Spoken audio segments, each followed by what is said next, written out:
Hello everyone, welcome to today's faculty taster lecture. I'll just wait as you all come through. I can see that the number of participants is steadily rising, so we'll just make a slow start.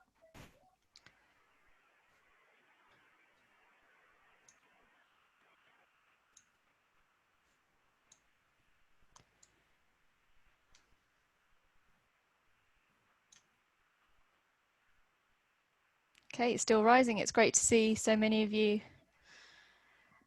and taking the time out to attend today's taster lecture.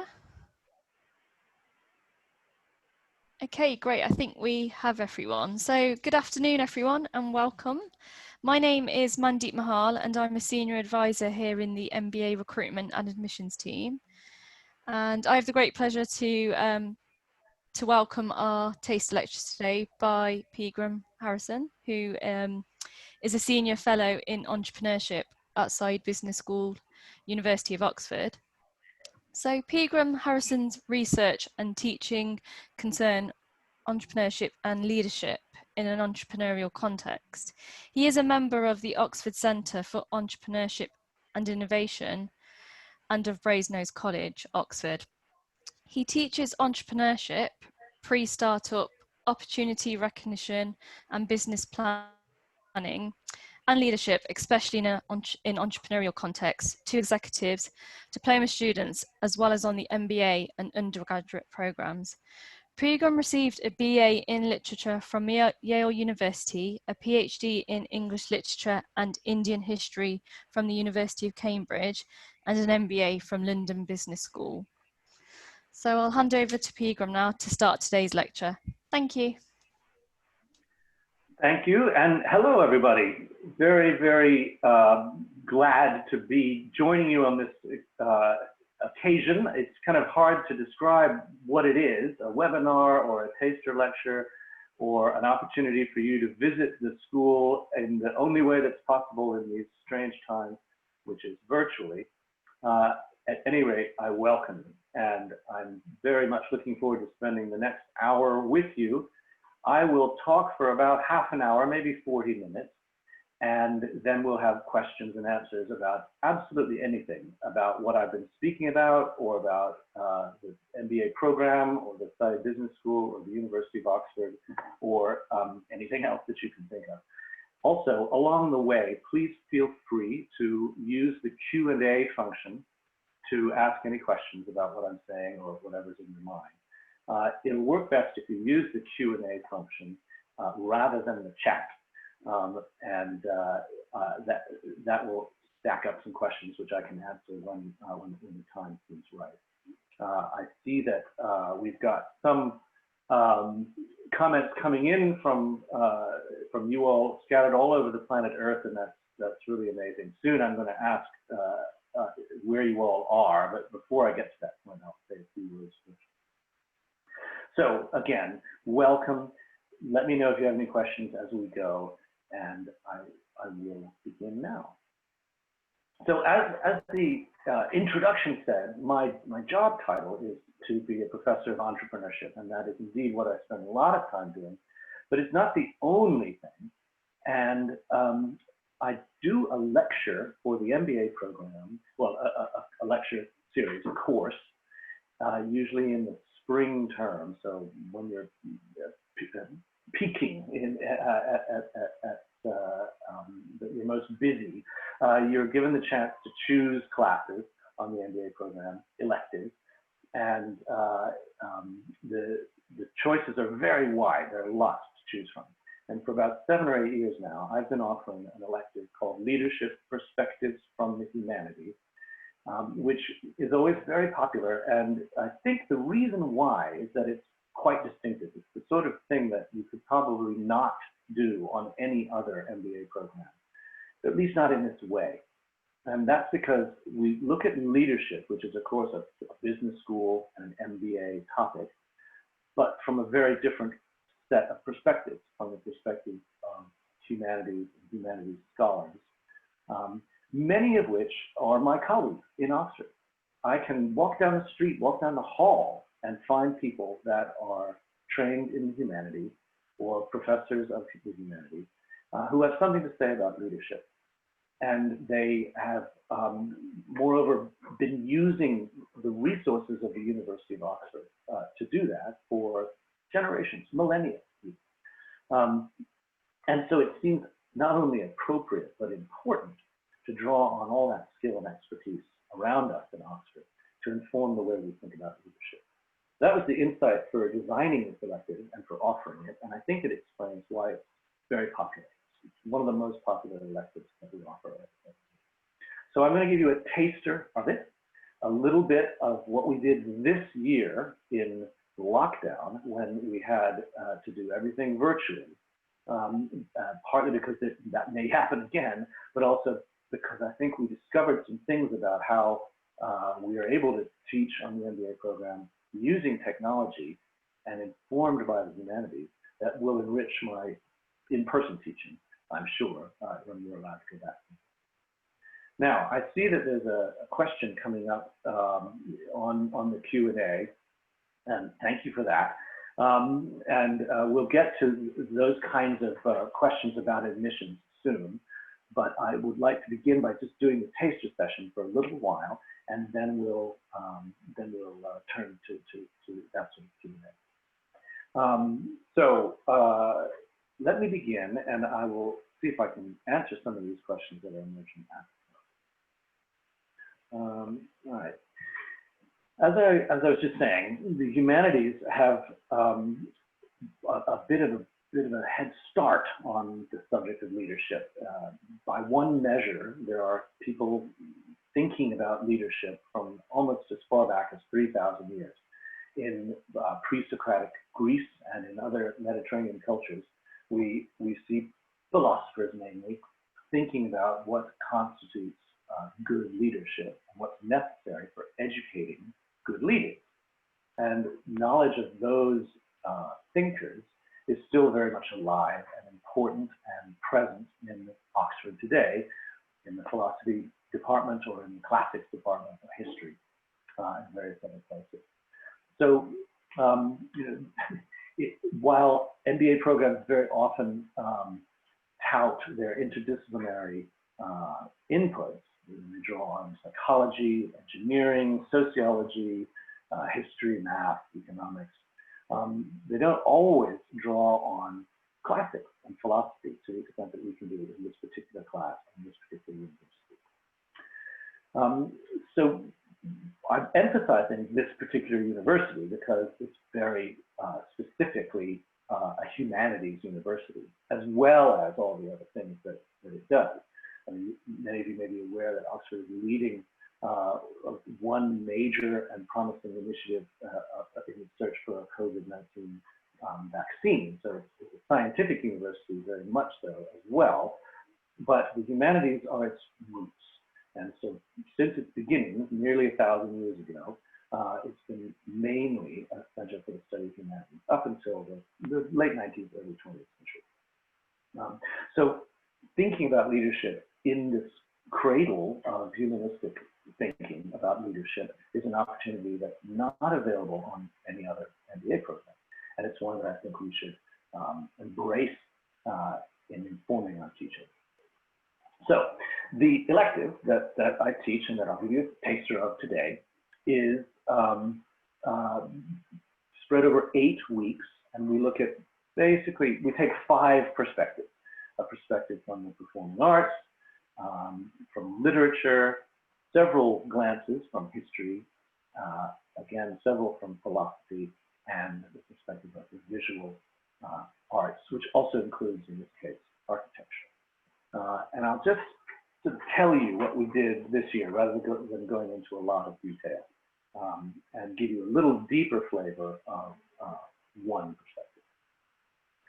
So I think perhaps the most general way of thinking about the humanities is it's a tradition of scholarship and inquiry that takes that name unto itself around about the period of the Renaissance in Europe.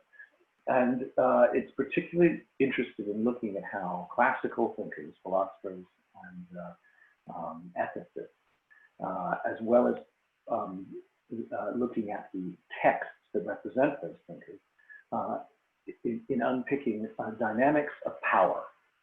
Where does power come from? How is power expressed? How is power wielded? And you can quickly see that issues of power are going to be relevant to leadership. So looking at these traditions of thinking about power and connecting it to leadership is what underpins most of the content of the course, but particularly the material drawn from classics and philosophy. Also, we note that a lot of that philosophy was designed for educational purposes. It was designed to train people to become leaders. In 5th century BCE Athens, so 500 years before the Christian era in Athens, a lot of the teachers of the elite young men that were eventually going to become the leaders of Athens are philosophers like Plato and Socrates, and even other figures, dramatists like Aristophanes and Socrates. They're mainly interested in an educational agenda, and we try to draw on that in the content of this course, preparing people for power. So thinking about power in a humanistic way and teaching about power in a humanistic way, that's the underpinning basis of most of the content of this class. Now, I mentioned dramatists, and certainly the Greek dramatists are very important for laying out the main European foundations of what we think of as typical in leadership. But those ideas, typical leadership, are almost immediately questioned the moment they are posited, and they continue to be questioned and challenged throughout European and non-European literature. In the UK, or in England particularly, we're greatly privileged in having a strong tradition and proximity to and familiarity with the work of Shakespeare. And Shakespeare, of course, draws strongly on the classics, but hugely informs the literature of his time and subsequently all the way up to our own time. Shakespeare is very present in and around Oxford. Lots of performances of Shakespeare, lots of collections in the library, lots of people who know an awful lot about Shakespeare.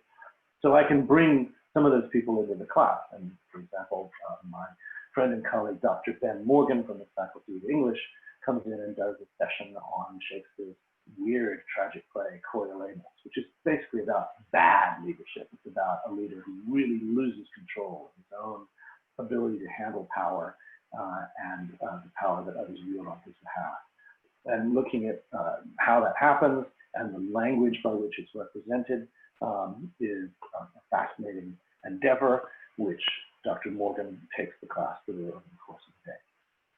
Now, this year we did more than usual because it had to be virtual, and Ben used podcasts in advance and exercises in a virtual format on the day, and asked the students to create their own podcast after class, and really to engage with the dramatic material, not just in its text, but in the speaking of the text, or in looking at performance practices, how plays are performed, for example, in the Globe Theatre in London, or in College Gardens in Oxford, and understanding the actual performance as an act of leadership. What does the director of the actors or the production do in a leadership role to bring ideas of leadership written into the play to life? So a multi-layered way of thinking about leadership through Shakespeare. That's always a very popular and intriguing session, and it's different every year, but we always situate it strongly in Shakespeare. Okay, so obviously history is a big thing. We're looking backwards most of the time. It's such a big thing, history. It's almost a pointlessly large concept to say we take a perspective from history. So to focus that a little bit, my colleague William White, who is a professor of history and particularly architectural history, looks at the history of the built environment around Oxford. You will have heard, many of you, of one of Britain's great architects, Christopher Wren, who in the 17th century designed a lot of buildings in London, St. Paul's Cathedral, for example, and also a lot of buildings in Oxford. He was a member of the faculty of one of the colleges and an astronomer and a mathematician before he became an architect. So he began designing some of the buildings that you can see in this picture based on designs that had recently been discovered from the excavations of Pompeii, this town in Italy near Naples that had been destroyed by a volcano in the 1st century and resurrected in the 18th century. So those architectural ideas from classical Rome were very influential in classical British architecture and in the physical appearance of the buildings in Oxford that we live and work in today. So Professor White talks us through all those connections across time, and he, as with other lecturers, particularly looks at why these buildings were designed in the way they were, given the fact that they were designed for creating educational spaces for future leaders. Are the buildings of Oxford designed to create better leaders? And the basic answer to that question is yes. There are intentions in the architecture, just as there are in texts of philosophy or drama, that are meant to educate people to become better, more effective, and more ethical leaders. We don't normally think of architecture as having that kind of an influence on education or on leadership, but Professor White shows how it does, not just at its own time when these buildings were built, but even up to today as we live and continue to learn within. So this is, again, another example of how we can do things in learning about leadership in Oxford because of the buildings here that are unique. We can do things uniquely because of our unique physical resources. This class is really fun because we walk around town. Everyone goes in small groups, and Professor White talks through talks to each group about various buildings, and we get to go inside some of the things you can see here, these wonderful buildings, and look at other things from outside. And in the 7 or 8 years I've been doing this, it's never once yet rained. So offer your prayers that may never happen still, especially not if you come and see the class for yourself. Okay, now I keep mentioning philosophy. There's a lot of underpinning philosophy, but there's also a lot of modern philosophy that's very important for thinking about leadership. And we are able to tap into an angle, maybe a corner of the philosophy department here at Oxford called the Institute for Practical Ethics. And there's a very wonderful scholar, Dr. Maria Rosaria Tadeo, who is a practical ethicist. And she takes a session looking at how philosophy helps us in the challenges of the modern world, and particularly challenges that relate to leadership, and even more particularly challenges that relate to leadership in a digital world. So it's one thing to be able to be effective as a leader in person, but how do you do that through the medium of Zoom, for example? How do you establish credibility in a webinar? Or how do you lead a team that's distributed virtually around the world? Also, there are questions about data ethics. What leadership responsibilities do, for example, the executives at Facebook have, given all of their all of our data that they hold? We know that these are thorny questions, and philosophers are here to help, not just think about those questions, but try to answer them and try to offer suggestions on how to lead a company like Facebook or lead a team on Zoom more effectively. All right. Now, another perspective from history that we did this year was to call on the expertise of my friend and colleague, Professor Rana Mitter, who is an historian of modern China. And that means he looks at China mainly in the 20th century. And he looked particularly at how China's 20th century wars have created the China of today and what we can expect of the China in the future, this is one of the few, if not almost the only, deep classes on the MBA program that looks deeply at China, which is, of course, such a significant part of human existence now, and too little understood by most people in the West. So it's an opportunity to be guided through an historical perspective on the present with a view to living and working and leading in the future that will be very, very influenced, if not dominated, by China, much more so than even today. Most MBA programs were designed at a period of time when China's influence was different or lesser than it is now. So there was less need to understand how that influence grew and what shape that influence will have in the future.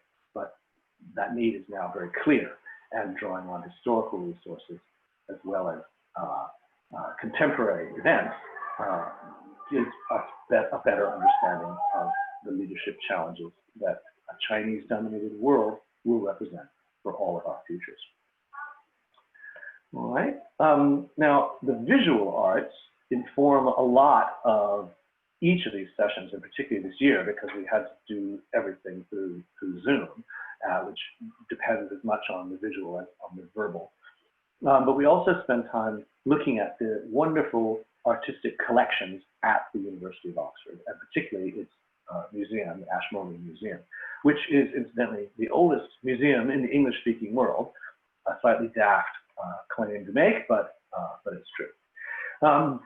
So normally we would go to the museum and do a series of exercises. I'd ask people to look at various pictures or find new ones of their own choosing, and be able to just be ready to discuss them with their classmates through a series of activities, and using digital media to take photos and add comments and share with the class. We also do what are called object handling sessions, where you actually get to go behind the scenes and hold things, ancient coins or ancient pieces of ceramic or ancient pieces of textile. The thrill of holding something that's old, beautiful, extraordinary, and has gone on such a journey, usually a journey that is economic in its nature. It has been traded and has been valued and revalued over generations. It's quite literally tangible to hold something in your hands and think about how its value has been appraised at different times in different ways by different people.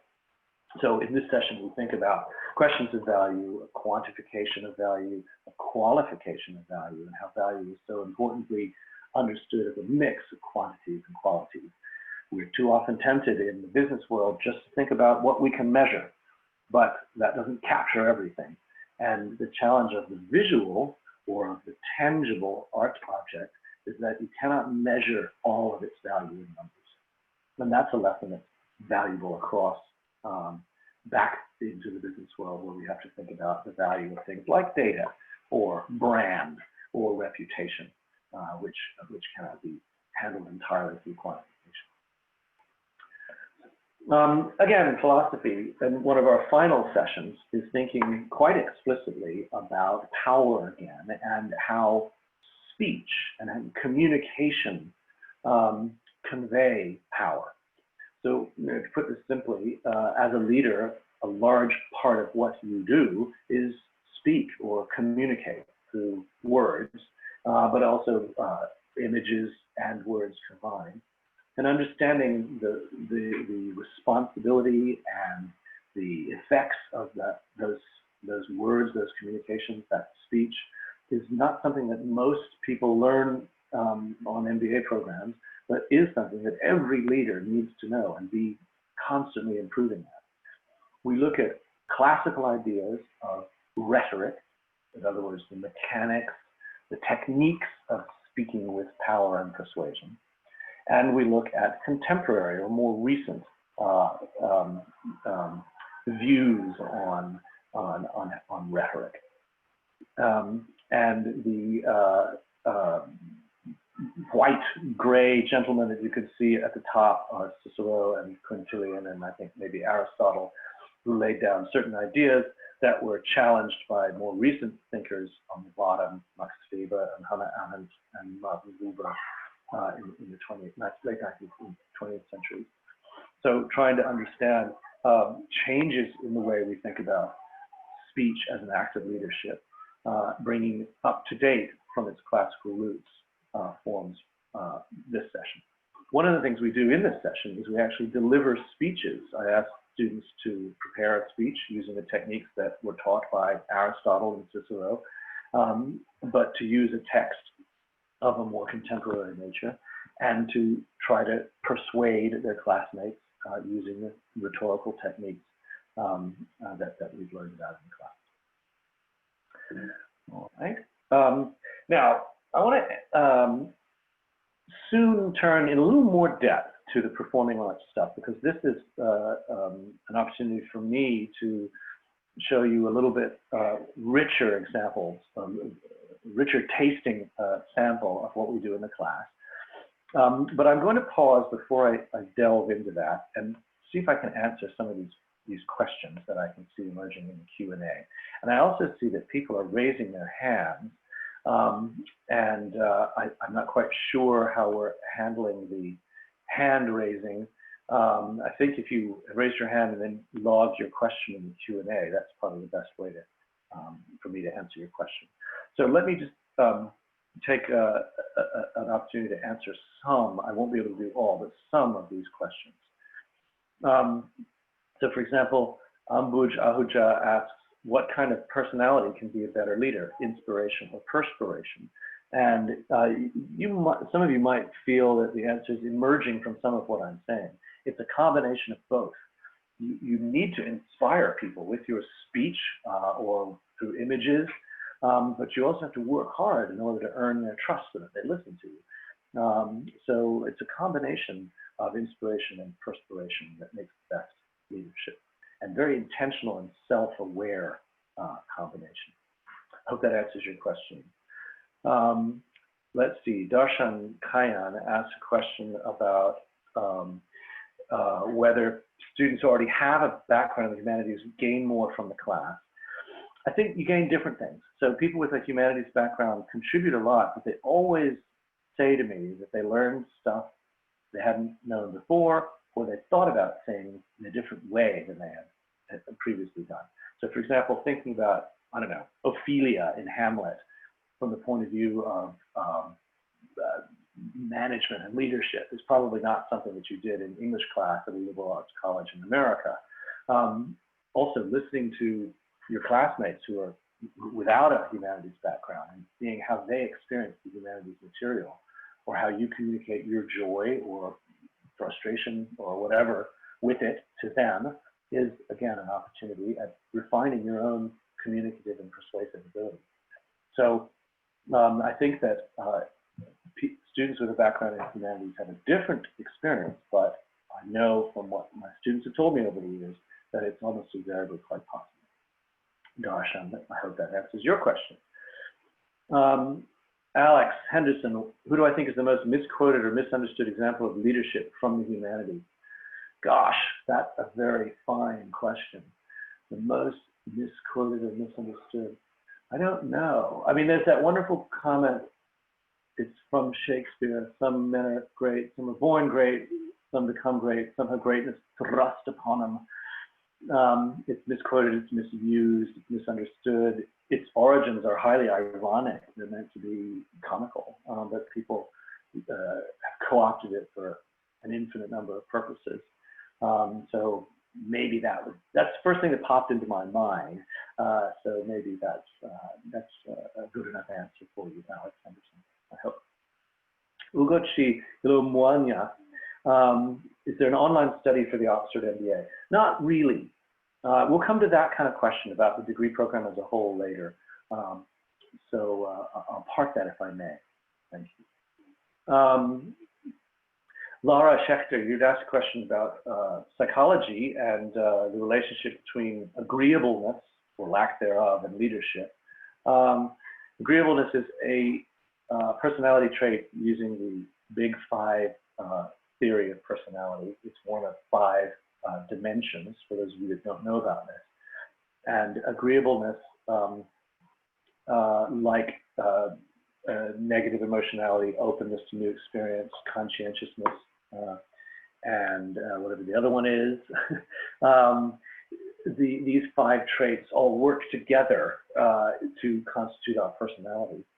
I don't know of major work that says agreeableness has a strong link to leadership effectiveness. I think, generally speaking, personality and leadership are uncoupled. In other words, there's no standard leadership personality. You don't have to have certain traits in order to be a good leader.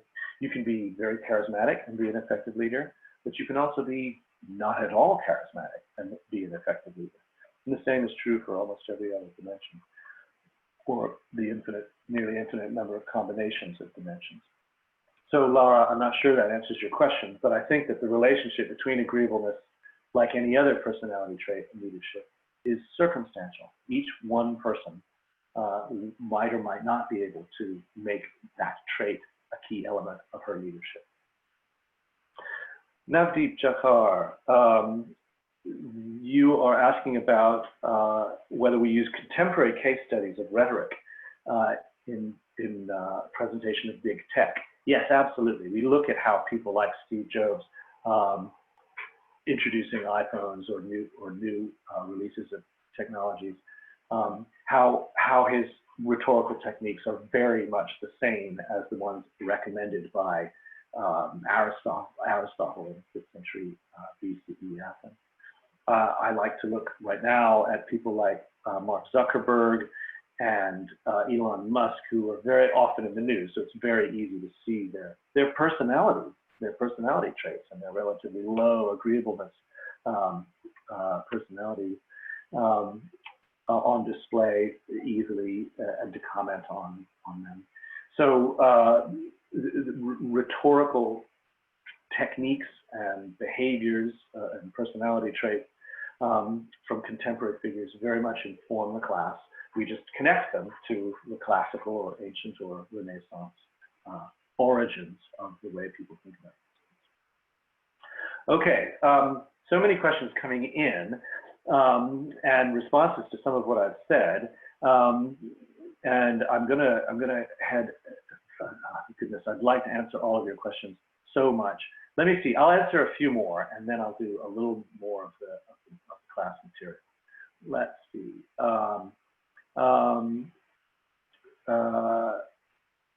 There are so many good questions, I don't even know how to begin. Well, here's one. Laure de Margerie, are there some books or readings that I recommend before you start an MBA and leadership classes to increase your awareness of the humanities? You know, people ask me this all the time, and I should have a good answer for it, and I don't. I think there are some books about leadership and the humanities, but most of them aren't very good. And I've struggled to write one myself, so I hesitate to be critical of anyone else's efforts. I do think that reading important humanistic figures like Shakespeare is as good a way of thinking about leadership and developing your own understanding of leadership as anything. So reading Hamlet, reading Julius Caesar, thinking about how leadership is both constructed and problematized in those plays is as good a thing to do to prepare for an MBA as anything else I can think of. And you don't even have to read them. You can watch full productions on YouTube or go to the theater, whichever you prefer. Laura, I'm sure that's not a very good answer to your question, and I'll try to think of some other books to recommend as we go before I finish.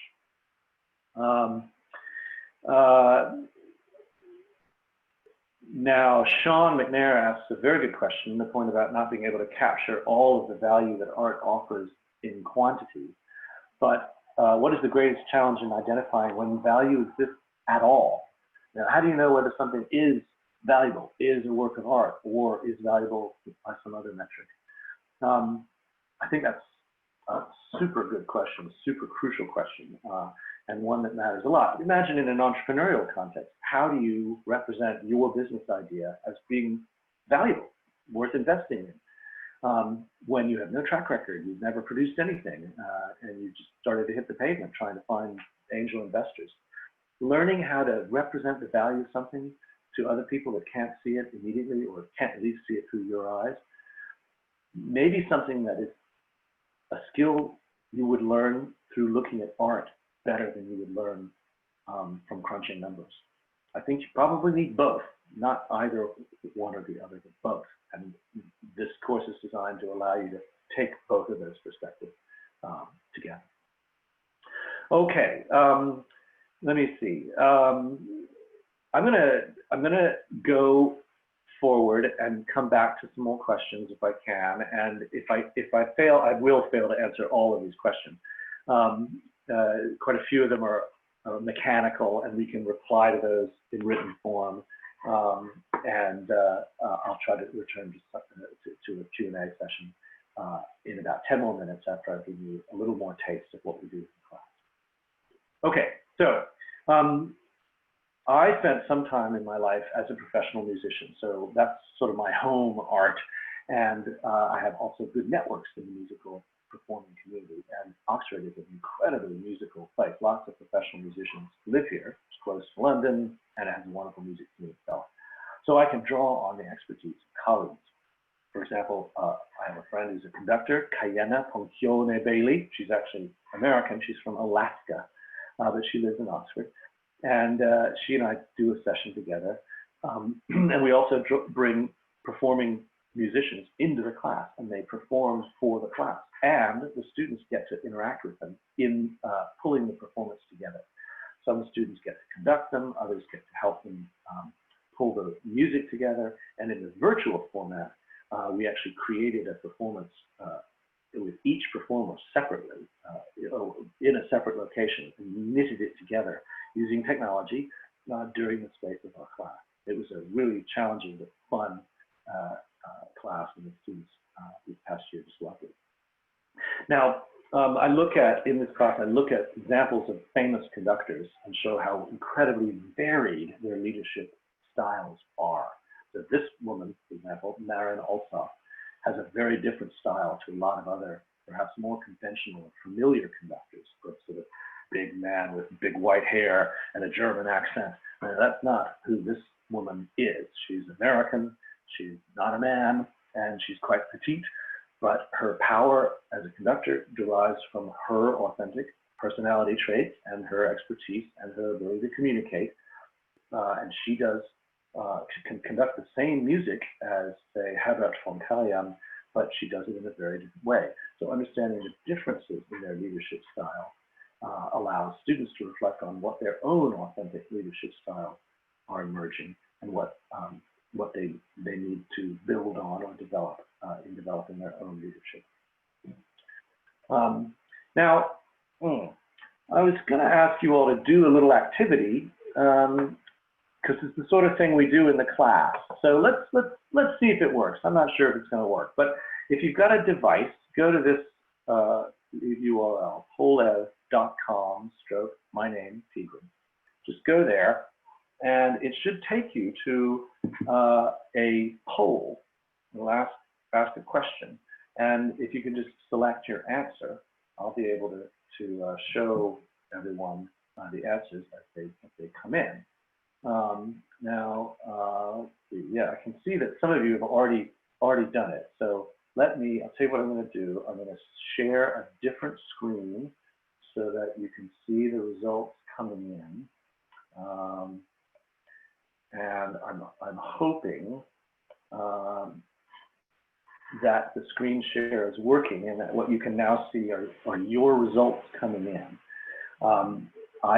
What I'm seeing are 96% of you have opted for the answer that leaders are made, and 4% have opted for the answer that leaders are born. Now, I don't have an answer to this question, and I'm not sure anyone does, or anyone honest does. Was that conductor, the woman I showed you a picture of, Maren Alsop, was she born to be a conductor, or did she have to work hard in order to develop her skill? She had, skill to start with, but she had to put a lot of perspiration in order to have the inspiration that moved others to follow her. So there's a lot of making, but then again, can just anyone work super hard to become a global musical phenomenon on the scale of someone like Maren Alsop? No, she had to have been born with some innate advantages. So there is a bit of both in leaders. And having that discussion, either about specific individuals or the general concept of leadership, would be something that we would do in the class, starting from a poll like this.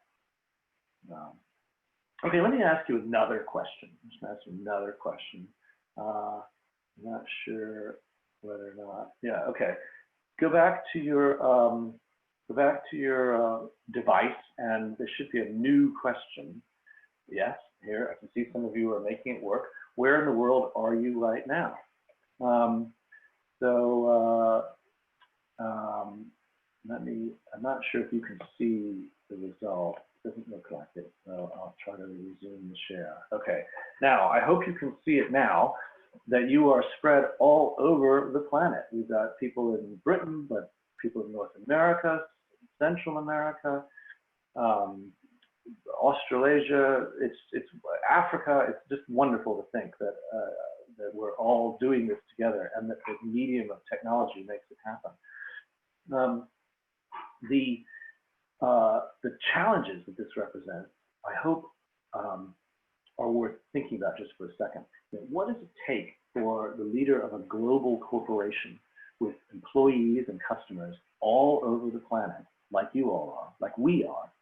What does it take for the leaders of such a corporation to function? No? There are much bigger challenges than you face in dealing face-to-face with a team of people sitting in the same room as you. Similarly, an orchestral conductor has to control a very complicated machine. You know, people playing 100 different types of instruments spread around in a great big semicircle.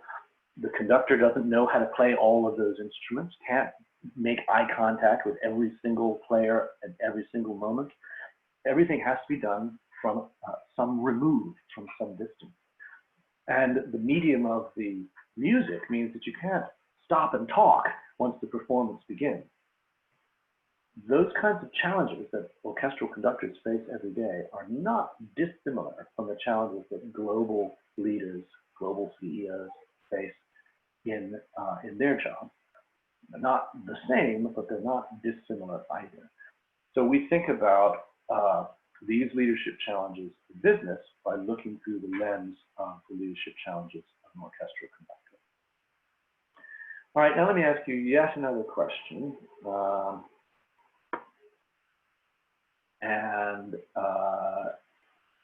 It's a slightly different type of question. So if you go back to your device, I think the new question should be there. Yes, okay. And I'm getting some answers coming in. So I'll do a new share now. No. I'm not sure whether I might have done something wrong, which is entirely likely. It's sort of juggling so many balls, it's very difficult to get this right. Okay. Now I hope you can see that your answers are coming in. We've got people who are content as well as excited. We've got people who are optimistic and amazed, people who are happy. Apparently quite a few people who are intrigued, because that's a bigger word in this word cloud that's emerging. Why do you suppose I would ask you an emotional question? Well, obviously, leadership is in huge measure about emotion. It's about appealing to people's heart as well as their head, and being able to do so across enormous distances or down the weird tube of a Zoom webinar, being able to connect to people emotionally through the barrier of technology. That is the central role of modern leadership. We have all got to learn how to be human and present with each other through the intermediary technology. And it's hard to learn how to do that. Now, I make the point in this class that people in the arts, particularly the performing arts, have been dealing with that kind of challenge for as long as humans have been performing.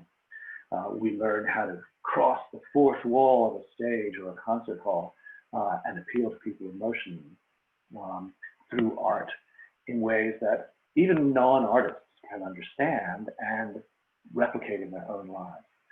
We've done lots of research on CEOs and why they're effective. And one of the things that always comes up is that the most effective are the ones that are very good at emotion, at understanding their own emotions, at communicating emotions to other people, and at listening to the emotions of those around them. And of course, art helps us do all those things: understand, communicate, and receive the emotions of others.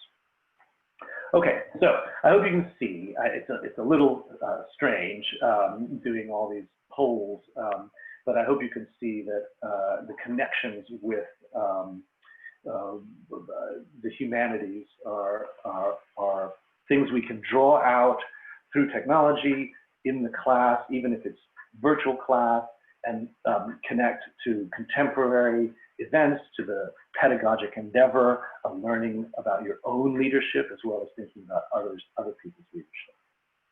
So I wanted to give you a small flavor of some of what we do in class with this combination of humanities, science, and technology in thinking about leadership.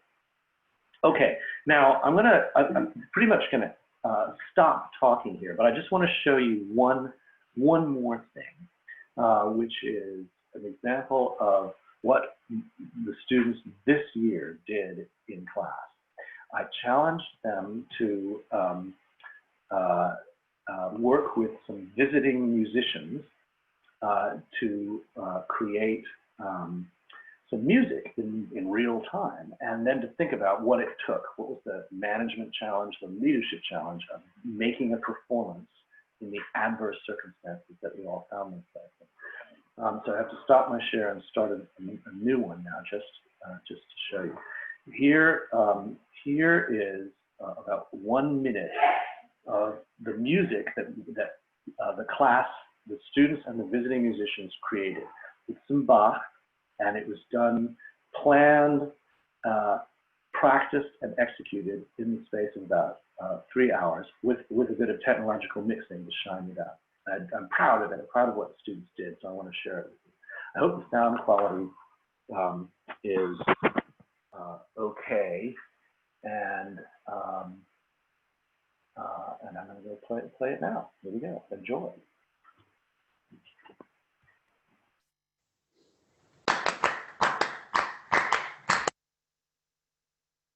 Students who did some other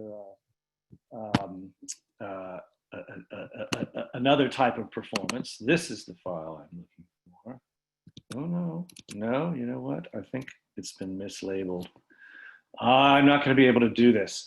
Okay, I'll show you this just because I have it. So I can't show you the Bach, but I can show you these two students who performed a piece of music written for clapping.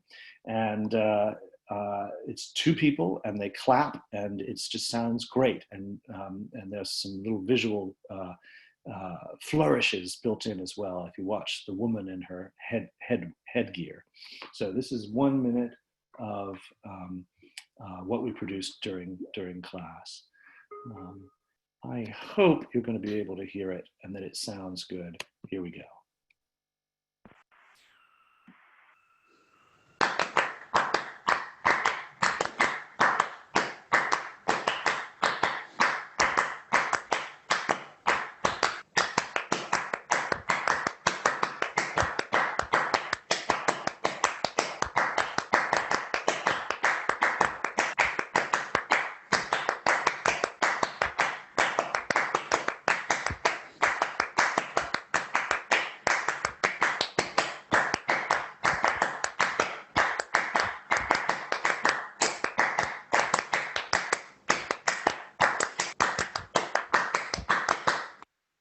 Okay, I'm going to stop it there. It goes on for another 30 seconds or so, but the point of all this is that when given a challenge to be creative, but also to be controlled, that even people without much musical skill can rise to that occasion. And in this case, we had help from visiting musicians who helped train and refine their performance, but then eventually the students were able to do it, to record it, and to mix it together. And they were in separate rooms, so that you can imagine the challenge of pulling all that together and doing so quickly. So, you know, it's a way of demonstrating that creativity is often a spur to action, that people can do more than they think, and the inspiration is given at the right time to put the work in, the perspiration, to really make something of your creativity. It creates more than the sum of the parts, more output than input, and very often not stuff that was planned, but stuff that emerged through the creative spark of the process. And learning how to get people to do that, how to start that process, how to harness that energy, that's what most effective leaders are trying to do. They're not trying to just tell people what to do or how to do what they already know how to do, but to get more out of it. And learning how to be inspirational is the biggest challenge. It's not something that comes from mechanical activities. It's something that comes from inspirational and artistic ones. Okay. Now, I see comments going up. I see people making comments about their own cultural background. I hope that this clapping activity resonated with more of you than just one person in Africa. It's certainly important for us to draw on artistic traditions from all over the globe, not just from Oxford, as best we can. That's a piece of music written by an American, but inspired by African Hollywood. And quite a few of my African students over the years have said that they know that piece and know it better than a lot of Europeans do. So it's always a pleasure to have that reconfirmed. All right. I want to say one more thing just before ending, and then I'll answer a few more questions, and then we'll have to end. I hope that you can just see me now, not my slides, but me. And I'd like to say that this class is not at all typical of what you get on the MBA. It's idiosyncratic. It's unique. It's unique even among MBA programs around the world. While there are other similar arts and humanities and forms electives on other MBAs, none of them can draw on the riches of Oxford to the extent that we can. And also, none of them do so in a way that I think really connects both the very distant past of human achievement with the very current present of human achievement, and with an eye to the unknowable but equally important future. The world that you will all be leaders in will be a better world if you're more humane in your leadership. That's the inspiration and the intention of this class. And in that, though it is a weird elective in the portfolio of options available on your MBA program, I nonetheless feel that it's a vital one. And that if you don't find such humane inspiration in this class, I'm confident you'll find it elsewhere in Oxford, such a humanistic and humane environment as it is. So I hope you've enjoyed and been intrigued and interested by this little taste, and that in the remaining 10 minutes or so, I can answer more of your questions. Or also, please feel free to contact me personally and directly by my Saïd Business School email, which I'm very happy to share one way or the other with you, although it's easy to find on the website. So for your attention and interest thus far, thank you very much. Now, let me answer a few more questions. Let's see. A very interesting question from Ying Xin Guo. Are leadership and team playing antonyms? No, I don't think so. I think that almost the opposite, that leaders wouldn't be leaders if they didn't have followers. So it's essentially a mutual act. a multi-directional act. Leaders work in relation with members of a team. They either work through their lieutenants, their deputies, or they work with their colleagues, or they work in response to their followers. There's a wonderful quotation by British Prime Minister and novelist named Benjamin Disraeli, 19th century Prime Minister several times, who said, I must follow the will of the people. Am I not their leader? It's a very interesting way of conceiving of leadership as something that is essentially tiny twin to followership. So I hope that answers the question, leadership and team planning or not. Let's see. How does the course content develop as fields of humanities and leadership develop? Oh, great question. So every year I change about a third of it, and most of your electives on the MBA program are about the same. So we try to keep things not just fresh, but really current in every elective and in every course. And so as new things come up, I'll adjust the content. So for example, this year we made a lot about leading through technological media because of having to teach the class virtually during lockdown. We also added a lot more material responding to the Black Lives Matter protests all over the world, and to some of the unrest in Oxford relating to that, and particularly focused around the legacy of Cecil Rhodes.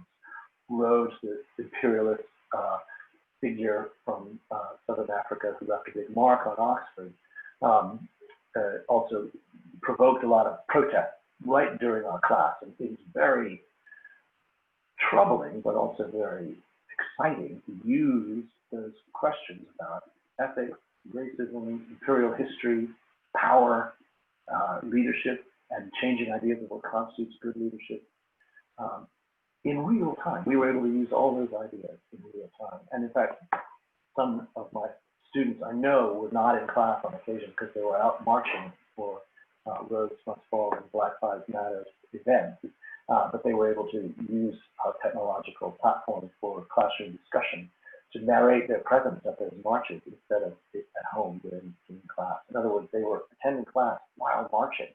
I can't do that in normal times. So being able to adapt quickly through technology, that was really exciting, as well as being an important version of social agenda to address. Okay, now when I closed my chat bar earlier, I lost some questions, but I think I can get them back. Yeah, okay, sorry. I'm getting some more questions up from the Q&A. Wonderful question from Josh Ebiquo. What role did Jacinda Ardern's leadership play in New Zealand becoming the first country to eliminate COVID? So we talked about this. Yes, Ardern, also Merkel in Germany. Why was it that it seemed that countries with female leadership handled the pandemic better? And I think there's a hell of a lot to be said about that. Not all of it clear. I think that Jacinda Ardern's particular leadership style, irrespective of gender, is very resilient. In other words, she listens even when there's a lot of pressure to act. And I think she listened to good advice at a time when other politicians just acted before they really knew what was the best thing to do. And as a result of Ardern's responsiveness, New Zealand as a country was quicker to control its pandemic. Of course, it's also observable that it's a much smaller country and a simpler situation to control, so there was lack of much skill or innate leadership capability. But it is certainly true in countries like Germany that their response has been more effective than in the relatively unsuccessful example of, say, the UK. So leadership that has a more relational listening component is often much more effective in a crisis type situation. And we can see that in Jacinda Ardern's performance during COVID. Um, your wonderful names are hard for me to pronounce, so apologies for getting them wrong. Tieho Mochebelele asks, how do I see the world today, and what change is the MBA program looking to achieve? What realities do we hope to mass propagate to our graduates? Well, I think you might know from what I've said thus far that we're trying to create humane graduates. And I'll end on this because it's time. We don't want business soldiers, foot soldiers who just follow orders. We want to develop leaders who think of themselves as humans and of their responsibilities to humans and all other beings that we share this planet with. We see the world today as particularly challenged and particularly in need of humane leadership. So that's why I wanted to give you a taster session looking at our elective on leadership and humanity. So on that note, I'll pull it to a close. Once again, thanking all of you for your interest and your enthusiasm. Apologies to those of you whose questions I did not get to. Again, please feel free to contact me personally and directly by my email. Be well and come to Oxford as soon as you can to see all this for yourself. And I hope to see you in person as enrolled MBA students in due course. Thank you. I'll hand back to my colleagues now for a final word. Okay, that's great. Thank you so much, Pegram, for that great session. And thank you, everyone, for all of your great questions. Looks like we've managed to get through quite a few of those. Any questions that you have, any admissions questions, I would say that please do get in touch with us. So send us an email. You should have our contact details, and a member of the recruitment and admissions team will be happy to answer those questions in regards to admissions.